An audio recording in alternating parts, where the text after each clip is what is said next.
ये हम लोग देख रहे हैं, ये 8.1 है ये टॉपिक।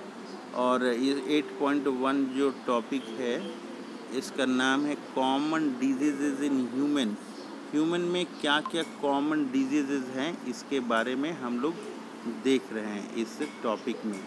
टॉपिक है हमारा 8.1 एनसीईआरटी बुक में चैप्टर 8 में टॉपिक ये हम लोग देख रहे हैं कॉमन डिजीज़ इन ह्यूमन। ये बता रहा है कि wide range of organism belonging to bacteria. क्या है ये?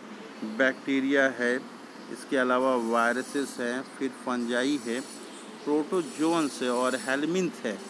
Could cause disease in man. अगर ये प्रश्न ये आता है कि ह्यूमन में डिजीज़ जो है कॉमन डिजीज़ क्या क्या हैं और किसके द्वारा होता है, तो आंसर में बोलेंगे कि बैक्टीरिया के द्वारा होता है, वायरस के द्वारा होता है, फंजाई के द्वारा होता है, प्रोटोजोन्स के द्वारा होता है, हेलमिन्थ के द्वारा होता है। तो ये एक क्वेश्चन हम लोग कर रहे हैं कि डिजीज़ इन मैन जो है कौन कौन से ऑर्गेनिज्म कर रहे हैं। तो आंसर हम लोग देंगे बैक्टीरिया, वायरस, फंजाई, प्रोटोजोन्स और हेलमिन्थ, ये हम लोग कहेंगे। तो ये बता रहा है कि सच डिजीज़ कर रहा है कि सच डिजीज़ काउजिंग ऑर्गेनिज्म, ये जो डिजीज़ काउजिंग ऑर्गेनिज्म है इसको हम लोग पैथोजेन बोलते हैं। डिजीज़ काउजिंग ऑर्गेनिज्म को क्या कहते हैं? पैथोजेन। तो ये बैक्टीरिया है, वायरस है, फंजाई है, प्रोटोजोन्स है, हेलमिन्थ्स है, ये सबको क्या कहेंगे हम लोग? पैथोजेन हम लोग कहेंगे। जो भी डिजीज़ काउज करता है उसको पैथोजेन हम लोग बोलते हैं। कहता है कि most parasitic are therefore pathogens. कह रहा है कि मोस्ट पैरासाइट्स आर देयरफॉर, जितने भी पैरासाइट्स हैं वो क्या हैं? वो पैथोजेन्स है। सारे पैरासाइट पैथोजेन्स हैं। दे काउज हार्म, क्या करते हैं? वो हार्म करते हैं to the host by living in or on them, वो बॉडी के भीतर रहते हैं। आगे बता रहा है कि the pathogen can enter our body by various mean. Pathogen क्या करते हैं? हमारे बॉडी में इंटर करते हैं। Pathogen can enter our body by various mean, अलग अलग तरीके से। और उसके बाद क्या करते हैं? ये मल्टीप्लाई करते हैं, 1 से 2, 2 से 4, और उसके बाद मल्टीप्लाई करने के बाद क्या करते हैं कि ये इंटरफेयर करते हैं। कहाँ इंटरफेयर करते हैं? इंटरफेयर करते हैं विथ नॉर्मल वाइटल एक्टिविटीज़, जो जीवन के लिए आवश्यक एक्टिविटीज़ हैं उनके साथ ये इंटरफेयर करता है। और उसके बाद रिज़ल्ट क्या होता है? इंटरफेयर कर जाता है, result in morphological and functional damage. ये डैमेज करते हैं। डैमेज कैसे करते हैं? ये मॉर्फोलॉजिकल डैमेज करते हैं और फंक्शनल डैमेज करते हैं। कह रहा है कि pathogen have to adopt to life within environment of the host. कह रहा है कि जो पैथोजन है वो एडॉप्ट करता है to life within the environment of the host के भीतर को इन्वायरमेंट को एडॉप्ट करता है। एग्जाम्पल के लिए यहाँ हम लोग देख रहे हैं, कह रहा है कि पैथोजन है दैट इंटर द गट, जो हमारे पेट में जाता है, must know A way of surviving in stomach. वो जानता है कि कैसे स्टोमक में रहेंगे, जहाँ पीएच बहुत ही लो है, कैसे रहेंगे और कैसे रेजिस्ट करेंगे हम लोग। इसके अलावा जो है वेरियस डाइजेस्टिव एंजाइम्स हैं, एंजाइम से कैसे बचेंगे पैथोजन वो जानता है। कह रहा है कि a few representative member from the different group of pathogenic organism are discussed here. कह रहा है कि कुछ जो ऑर्गेनिज्म है, पैथोजेनिक ऑर्गेनिज्म है, उसके बारे में यहाँ पे डिस्कस किया गया है। कह रहा है कि कुछ ही पैथोजेनिक ऑर्गेनिज्म के बारे में यहाँ पे डिस्कस किया गया है। अलॉन्ग विथ, साथ साथ क्या चीज़ किया गया? Disease caused bye them. कुछ पैथोजन को डिस्कस किया गया है, उसके द्वारा जो डिजीज़ होता है। अब आगे बता रहा है कि प्रिवेंटिव, कैसे बचाव करेंगे और कैसे कंट्रोल करेंगे। बचाव, प्रिवेंटिव एंड कंट्रोल मेजर, कैसे बचाव करेंगे, किसके द्वारा? Against the disease in general, are also briefly describe. हम लोग यहाँ पे देखेंगे दो चीज़ें हम लोग देखेंगे कि प्रिवेंटिव, बीमारी नहीं हो उसके लिए क्या करेंगे, और बीमारी अगर हो जाए तो कंट्रोल उसके बारे में कैसे करेंगे। ये दो चीज़ हम लोग इस टॉपिक में, इस चैप्टर में हम लोग देखेंगे। सबसे पहले हम लोग देखते हैं साल्मोनेला टाइफी के बारे में देखते हैं। ये एक बैक्टीरिया है, साल्मोनेला टाइफी एक बैक्टीरिया है। साल्मोनेला टाइफी क्या है? तो ये एक बैक्टीरिया है। कह रहा है पैथोजेनिक बैक्टीरियम विच काउज, ये काउज क्या करता है? ये टाइफॉइड काउज करता है। टाइफाइड में क्या होता है? फीवर होता है। किस में होता है ये ह्यूमन बीइंग में होता है। तो हम लोग देख रहे हैं टाइफॉइड के बारे में देख रहे हैं। टाइफॉइड किसके द्वारा होता है? तो ये एक बैक्टीरिया के द्वारा होता है। कैसा बैक्टीरिया होता है? वो पैथोजेनिक होता है, डिजीज काउज करने वाला। और उस बैक्टीरिया का क्या नाम है? उस बैक्टीरिया का नाम है साल्मोनेला टाइफी। किस में ये बीमारी करता है साल्मोनेला टाइफी? तो ये ह्यूमन बीइंग में बीमारी करता है। क्या होता है? जनरली इसमें फीवर से शुरुआत होती है। आगे ये कर रहा है, क्या कर रहा है? कर रहा है कि पैथोजन जो है यहाँ पे, कौन सा पैथोजन? साल्मोनेला टाइफी के बारे में बता रहा है। कह रहा है कि these pathogen generally enter the small intestine. सबसे पहले कहाँ अटैक करता है?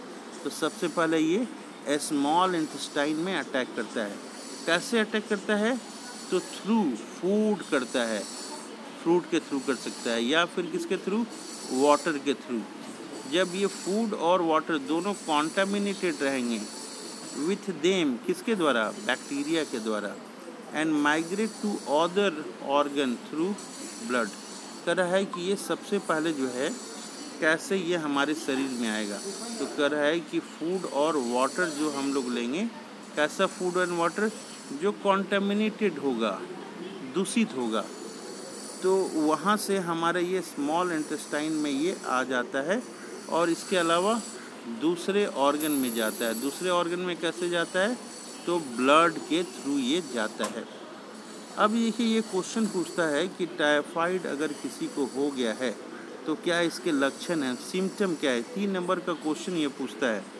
तो कह रहा है कि सिम्टम में लिखेंगे, पहला नंबर लिखेंगे हम लोग कि सस्टेन हाई फीवर होगा, 39 to 40 डिग्री सेंटीग्रेड तक ये फीवर होगा पहला। इसके अलावा दूसरा लिखेंगे कि वीकनेस हो जाएगा। क्या हो जाएगा? दूसरा पॉइंट वीकनेस हो जाएगा। तीसरा पॉइंट हम लोग लिखेंगे कि स्टोमक में जो है ये पेन हो जाएगा। चौथा पॉइंट हम लोग लिखेंगे कॉन्स्टिपेशन हो जाएगा, लैट्रिन जो है ठीक से नहीं हो जाएगा, फिर सर में दर्द हो जाएगा, हेडेक हो जाएगा। इसके अलावा जो है लॉस ऑफ एपेटाइट, भूख नहीं लगेगी। तो जब भी हमें टाइफाइड बीमारी होगा, किसके थ्रू होगा? साल्मोनेला टाइफी के द्वारा ये बीमारी होगा। तो उसमें लक्षण क्या हो जाएंगे? पहला लक्षण सस्टेन हाई फीवर होगा। इसके बाद क्या हो जाएगा? कमजोरी हो जाएगी, फिर स्टोमक पेन हो जाएगा, कॉन्स्टिपेशन हो जाएगा, हेडेक हो जाएगा, और लॉस ऑफ एपेटाइट हो जाएगा। Are some of the common symptom of this disease. तो क्वेश्चन जब भी आएगा कि टाइफाइड का आप कॉमन सिम्टम लिखिए, 3 नंबर का जनरली ये क्वेश्चन आता है। तो हम लोग लिखेंगे, क्या लिखेंगे? कि हाई फीवर हो जा रहा है, वीकनेस हो जा रहा है, और स्टोमक में पेन हो जा रहा है, साथ में कॉन्स्टिपेशन हो रहा है, हेडेक भी हो रहा है, और भूख नहीं लग रहा है, लॉस ऑफ एपेटाइट हो गया। कह रहा है कि ये जो है इंटेस्टिनल परफोरेशन मीन्स इंटेस्टाइन में छेद कर देता है। इंटेस्टाइनल परफोरेशन मतलब इंटेस्टाइन में छेद कर दे रहा है और आदमी का डेथ हो जाता है। इंटेस्टाइन में छेद कर देगा तो आदमी का क्या हो जाएगा? डेथ हो जाएगा। मे ऑकर इन सीवियर केसेस, अगर सीवियर बहुत अगर खतरनाक कंडीशन है तो इंटेस्टाइन में क्या हो जाएगा? परफोरेशन हो जाएगा और फिर डेथ भी हो सकता है। कह रहा है कि टाइफाइड फीवर जो है ये टाइफाइड फीवर जो है कंफर्म किया जाता है कि टाइफाइड फीवर किसी को है तो ये कंफर्म किया जाता है। उसका बोलते हैं वाइडल टेस्ट। किसी को टाइफाइड फीवर है ये कैसे कंफर्म किया जाएगा? तो जो टेस्ट किया जाता है कि टाइफाइड फीवर है, इसको वाइडल टेस्ट हम लोग बोलते हैं।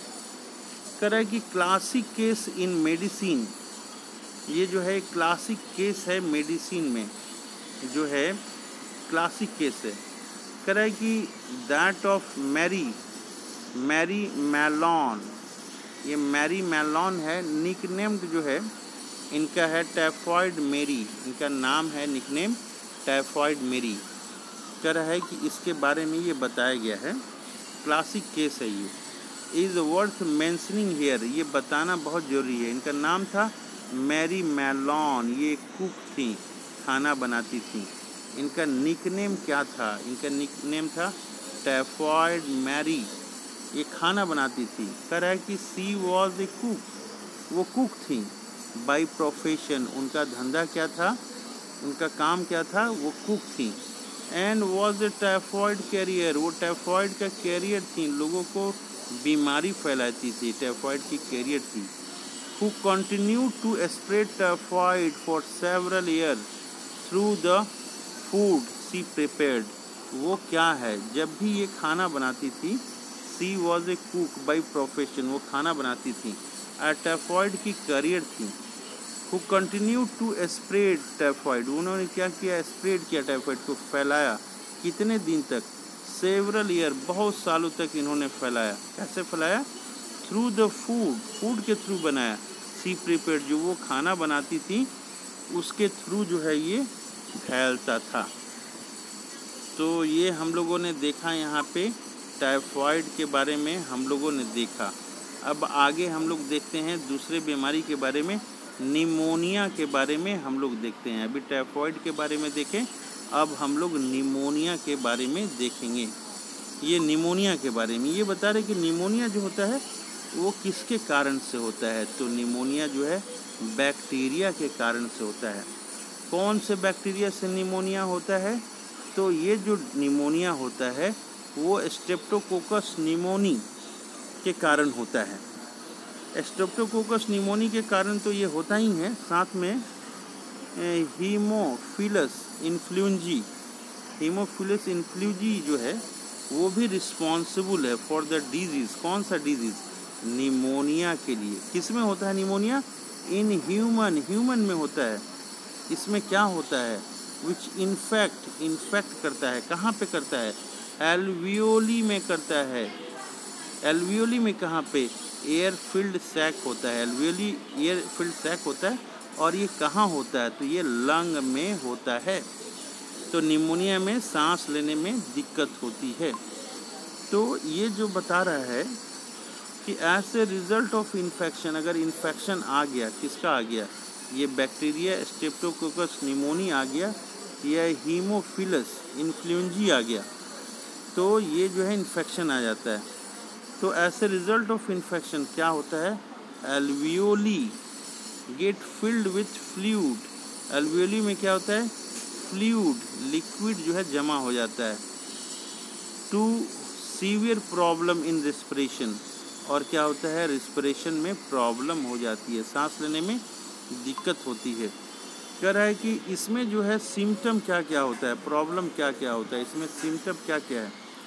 ये क्वेश्चन पूछता है कि निमोनिया का सिम्टम क्या क्या है।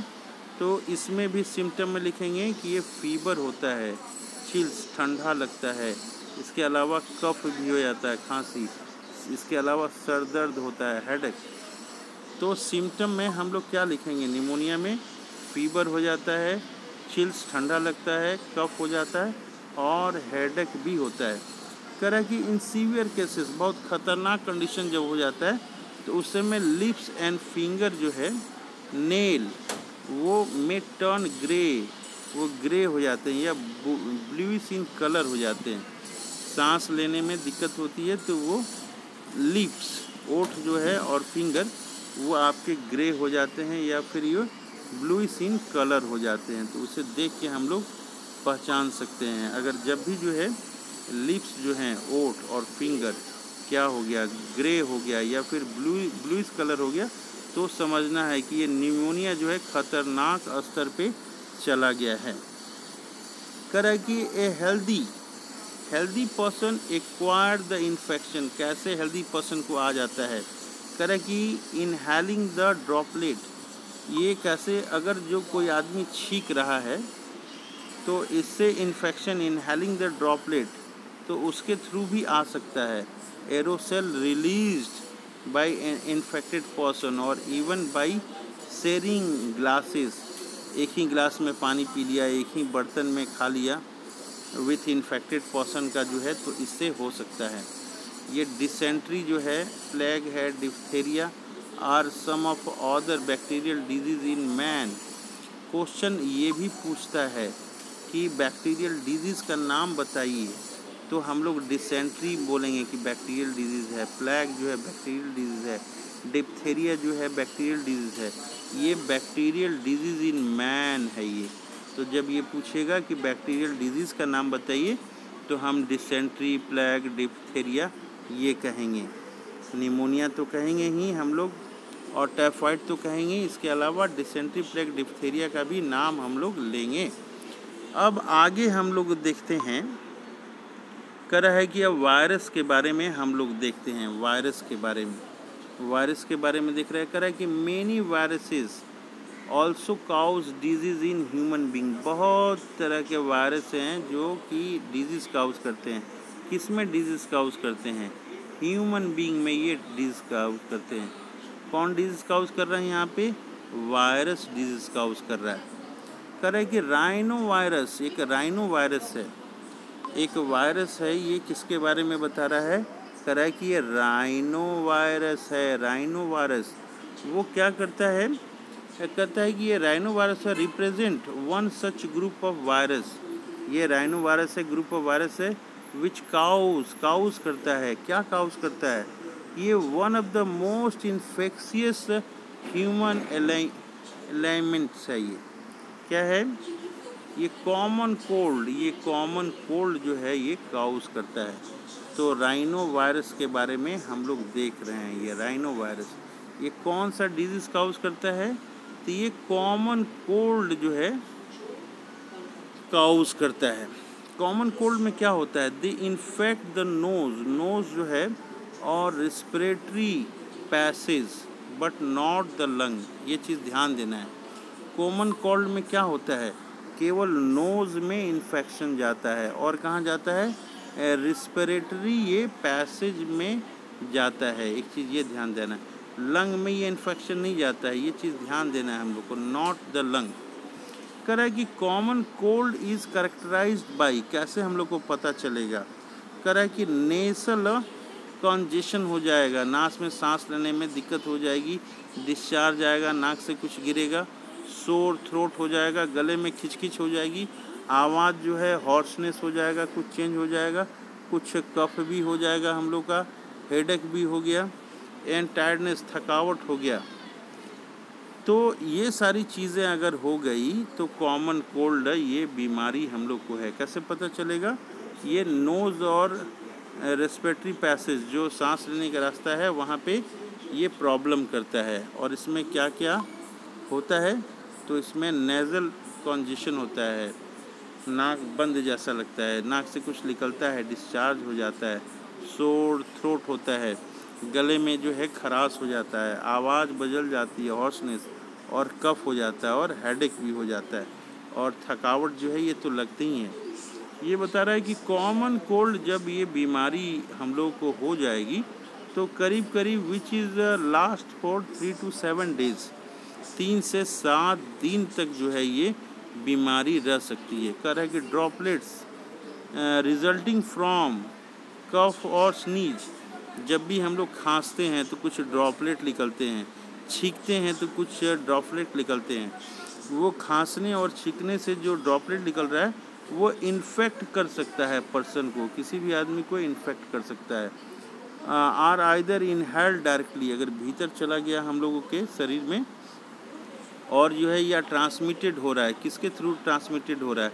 कॉन्टामिनेटेड ऑब्जेक्ट के थ्रू, या पेन पकड़े, इन्फेक्टेड पर्सन का पेन है अगर पकड़ें, या उसके थ्रू बुक पकड़ें, कप पकड़ें, या डोर नोब, दरवाज़ा का कुंडी पकड़े, कंप्यूटर का कीबोर्ड पकड़े हम लोग, माउस पकड़े, जो इन्फेक्टेड पर्सन पकड़ा हुआ था तो ये काउज इन्फेक्शन, ये इन्फेक्शन हो सकता है इन द हेल्दी पर्सन, ये इस तरह से हेल्दी पर्सन में ये हो सकता है।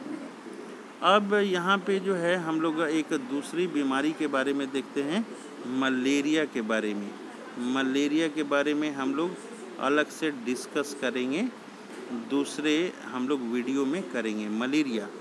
मलेरिया जो होता है ये प्लाज्मोडियम से होता है। मलेरिया किससे होता है? प्लाज्मोडियम। 4 तरह की जो हैं प्लाज्मोडियम होती हैं। एक प्लाज्मोडियम वाइवेक्स होता है, प्लाज्मोडियम मलेरिया होता है, प्लाज्मोडियम फाल्सीफेरम होता है, और जो है एक प्लाज्मोडियम यहाँ 3 ही टाइप का हम लोग के सिलेबस में पढ़ना है, तो 3 ही टाइप का हम लोग पढ़ेंगे। एक प्लाज्मोडियम वाइवेक्स, प्लाज्मोडियम मलेरी और प्लाज्मोडियम फाल्सीफेरम। तो ये 3 तरह का है। कह रहा है कि ये रिस्पॉन्सिबल हैं, ये 3 तरह का जो है डिफरेंट टाइप ऑफ मलेरिया होता है। इससे क्या होता है? डिफरेंट टाइप ऑफ मलेरिया होता है। कह रहा है कि ऑफ दीज, ये सारे जो हैं इसमें से मैलिग्नेंट मलेरिया, बहुत ख़तरनाक मलेरिया है, मैलिग्नेंट मलेरिया, ये किसके द्वारा होता है? Plasmodium falciparum. ये यहाँ पे दिया हुआ है, तीसरा प्लाज्मोडियम फाल्सीफेरम के द्वारा होता है। ये क्या होता है? ये मोस्ट सीरियस होता है, बहुत खतरनाक होता है, and can even be fatal माने जान जा सकता है। कह रहा है कि let us take a glance at the life cycle of plasmodium. हम लोग प्लाज्मोडियम का लाइफ साइकिल देखते हैं। कहाँ पे देखेंगे? फिगर 8.1 में हम लोग लाइफ साइकिल देखते हैं। कह रहा है कि Plasmodium enter the human body. ये क्या करता है? प्लाज्मोडियम हमारे शरीर में ये जाता है, ह्यूमन बॉडी। जब शरीर में जिस अवस्था में जाता है उसको बोलते हैं स्पोरोजोइट। स्पोरोजोइट है, इन्फेक्टेड फॉर्म है। एक क्वेश्चन पूछता है कि प्लाज्मोडियम का कौन सा स्टेज जो है इन्फेक्शियस है, तो हम लोग आंसर देंगे स्पोरोजोइट। कह रहा है कि स्पोरोजोइट जाता है हमारे बॉडी में। कैसे जाता है? Through the bite of infected female anopheles mosquito. ये फीमेल एनोफ्लीज मॉस्किटो है, अगर ये इन्फेक्टेड है, इसके बॉडी में प्लाज्मोडियम अगर किसी तरह से चला गया है तो जो है ये स्पोरोजोइट हमारे शरीर में आ जाता है। कह रहा है कि the parasite initially multiply within the liver. सबसे पहले ये लीवर में जाता है। कह रहा है कि जब भी मच्छर काटता है, कौन सा मच्छर में हमें ध्यान देना पड़ेगा कि ये कौन सा मच्छर है, तो फीमेल मच्छर है। कौन सा फीमेल है मच्छर है? ये एनोफ्लीज का फीमेल मच्छर है। कह रहा है कि द पैरासाइट इनिशियली मल्टीप्लाई, शुरू में ये जाते ही क्या करता है? मल्टीप्लाई करने लगता है, 2 से 4, 4 से 8 करने लगता है। ये मल्टीप्लाई कहाँ करता है?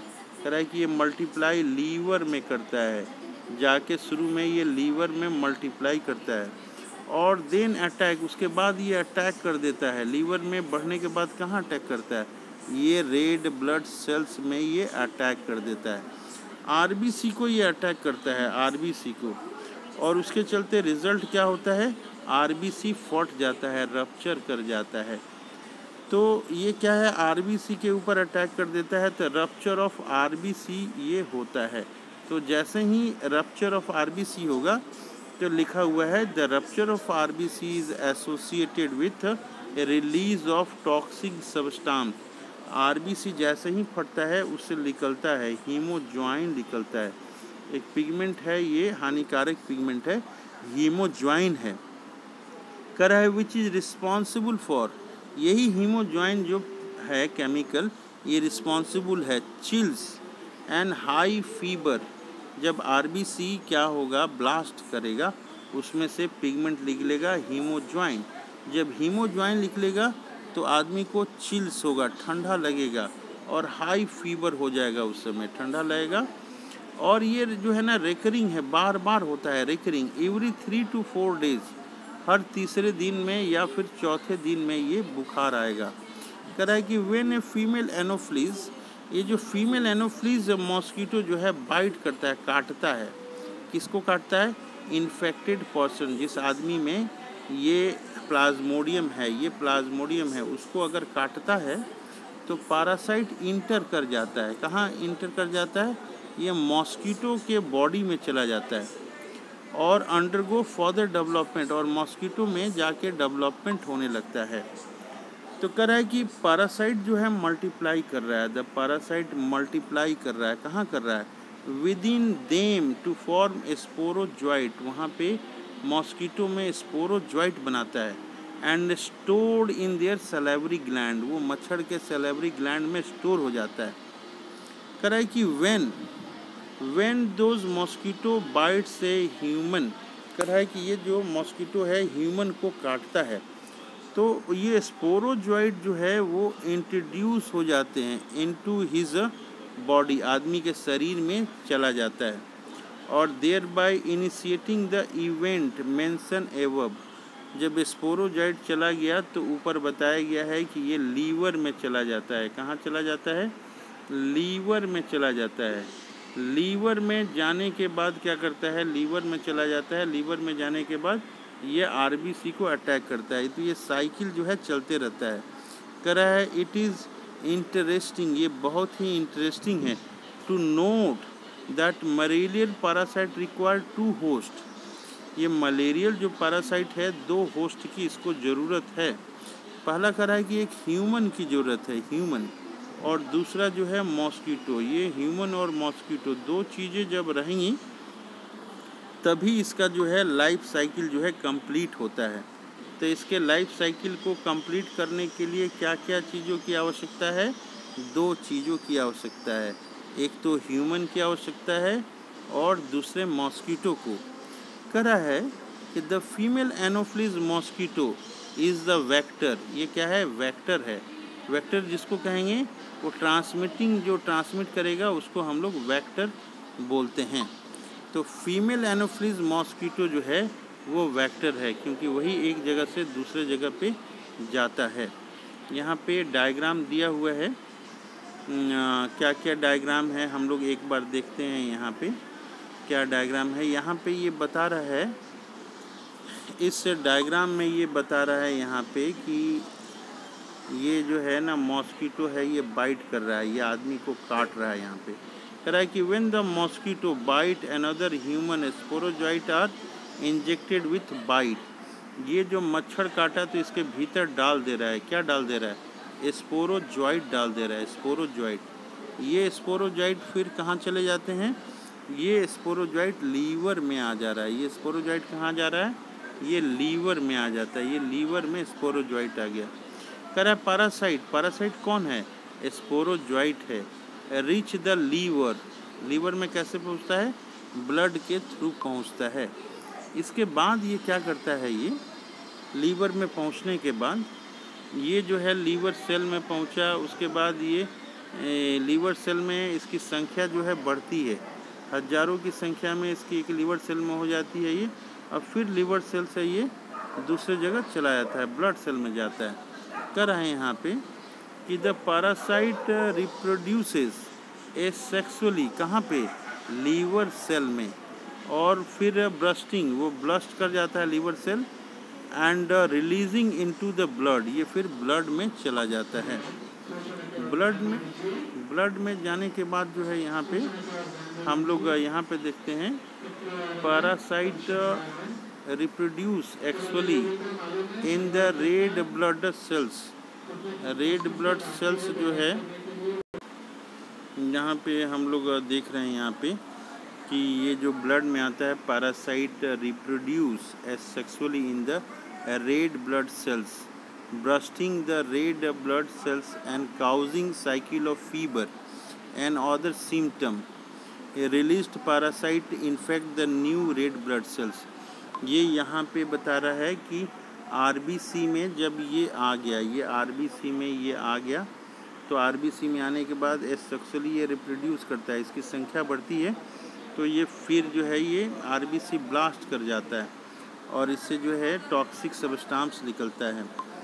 फिर आगे बता रहा है कि कुछ जो है ब्लड में जो मेल और फीमेल ये गैमेट्स बनाता है, सेक्सुअल स्टेज बनाता है गैमेटोसाइट से develop in red blood cells. ये रेड ब्लड सेल्स में जो है स्टेजेस बनाती है कह रहा है कि ये गैमेटोसिट्स जो है ये चली जाती है, कहाँ पे चली जाती है, ये मॉस्किटो में चली जाती है। Female mosquito take up gametocytes with blood milk. किसी भी जो है आदमी का, इन्फेक्टेड पर्सन का, ये अगर ब्लड जो है सक करता है तो वो चला जाता है, स्टोमक में चला जाता है। और fertilization and development takes place in mosquito gut में वहाँ पे होता है। और मस में होने के बाद जो है ये many infective stage sporozoite escape from the gut and migrate into the mosquito salivary gland में चला जाता है। तो सैलिवरी ग्लैंड में जो है उसके बाद स्पोरोजोइट चला जाता है और फिर ये स्पोरोजोइट फिर किसी को बाइट करता है तो ये ह्यूमन में चला जाता है। तो इस तरह से हम लोग देख रहे हैं मलेरियल साइकिल है ये। Stages in the life cycle of Plasmodium, stages in the life cycle of Plasmodium, ये हम लोग देखते हैं। यहाँ पे स्टेजेस दो तरह से रिप्रोडक्शन होता है। रिप्रोडक्शन यहाँ पे दो तरह से होता है। ये तो एक तो एसेक्सुअल रिप्रोडक्शन ये लीवर में करता है स्पोरोजोइट, और फिर जो है ये आरबीसी में भी एसेक्सुअल रिप्रोडक्शन करता है। और फिर सेक्सुअल रिप्रोडक्शन जो है ये मॉस्किटो में होता है। सेक्सुअल रिप्रोडक्शन कहाँ होता है? गट ऑफ मॉस्किटो में होता है। और फिर जो है ये सेक्सुअल रिप्रोडक्शन के थ्रू अपना फिर ये स्पोरोजोइट बनाता है और ये स्पोरोजोइट ह्यूमन में पहुंच जाता है अगर इन्फेक्टेड मॉस्किटो कहीं बाइट करता है तो। ये हुई इसके बारे में। अब एक छोटा सा है, हम लोग नेक्स्ट वीडियो में देखेंगे या तो फिर नेक्स्ट ही वीडियो में हम लोग देखेंगे। नेक्स्ट वीडियो में किसके बारे में हम लोग देखेंगे? हम लोग नेक्स्ट वीडियो में ये एमेबॉयसिस के बारे में देखेंगे। नेक्स्ट वीडियो में हम लोग एमेबॉयसिस के बारे में देखेंगे और फिर एस्कैरिसिस के बारे में भी देखेंगे और एलिफेंटेसिस, ये एलिफेंटेसिस इसके बारे में हम लोग देख लेंगे। एक छोटा सा टॉपिक है रिंग वर्म, इसको भी देखेंगे और फिर हम लोग 8.2 के बारे में बातचीत करेंगे। Okay, thank you.